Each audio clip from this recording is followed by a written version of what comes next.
Professor class ले रहे थे। उनकी क्लास छात्र बड़ी रुचि से सुन रहे थे और उनके द्वारा पूछे गए प्रश्नों के जवाब दे रहे थे, लेकिन एक छात्र बिल्कुल गुमसुम बैठा था। प्रोफेसर ने उसे पहले ही दिन नोटिस कर लिया, लेकिन कुछ नहीं कहा। जब 5-6 दिन निकल गए, तब छात्र को प्रोफेसर ने केबिन में बुलाया और पूछा, तुम उदास रहते हो, अकेले और गुमसुम रहते हो,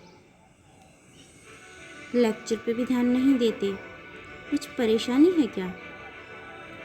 छात्र हिचकिचाते हुए बोला, सर वो मेरे अतीत में कुछ ऐसा हुआ है जिसको मैं भुला नहीं सकता। समझ में नहीं आता क्या करूं। प्रोफेसर भले आदमी थे। उन्होंने छात्र को शाम को अपने घर पे बुलवाया। शाम को छात्र उनके घर पर गया तो प्रोफेसर ने उन्हें अंदर बुलवाया और खुद किचन में चले गए। किचन में जाकर उन्होंने शिकंजी बनाई और जानबूझकर ज़्यादा नमक डाल दिया। फिर किचन से बाहर आए और छात्र को शिकंजी देते हुए कहा, ये लो शिकंजी पियो। छात्र ने गिलास हाथ में लेकर एक घूंट लिया। अधिक नमक होने के कारण मुंह अजीब सा हो गया।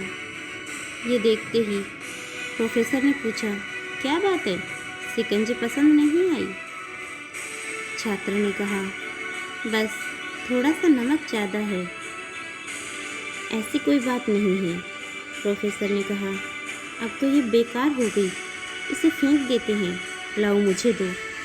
तभी छात्र ने कहा, नहीं, बस थोड़ी सी चीनी, नमक ही तो ज़्यादा है, थोड़ी चीनी और मिलाएंगे तो स्वाद ठीक हो जाएगा। यह सुनकर प्रोफेसर गंभीर होते हुए बोले, सही कहा तुमने, अब इसे समझ भी जाओ। ये शिकंजी तुम्हारी ज़िंदगी है। इसमें अधिक नमक तुम्हारे अतीत के बुरे अनुभव है, और जैसे नमक को शिकंजी से अलग नहीं किया जा सकता, वैसे ही बुरे अनुभव ज़िंदगी से अलग नहीं किए जा सकते। वे बुरे अनुभव भी ज़िंदगी का एक हिस्सा है, जीवन का एक हिस्सा है। लेकिन जिस तरह चीनी घोलकर हम शिकंजी का स्वाद बदल सकते हैं, वैसे ही बुरे अनुभवों को भुलाने के लिए, भुला करके हम नई ज़िंदगी की शुरुआत कर सकते हैं। इसलिए अब मैं चाहता हूँ तुम अपने जीवन में मिठास घोलो। प्रोफेसर की बात समझ गया और छात्र ने निश्चय किया कि अब वह बुरी बातों से परेशान नहीं होगा।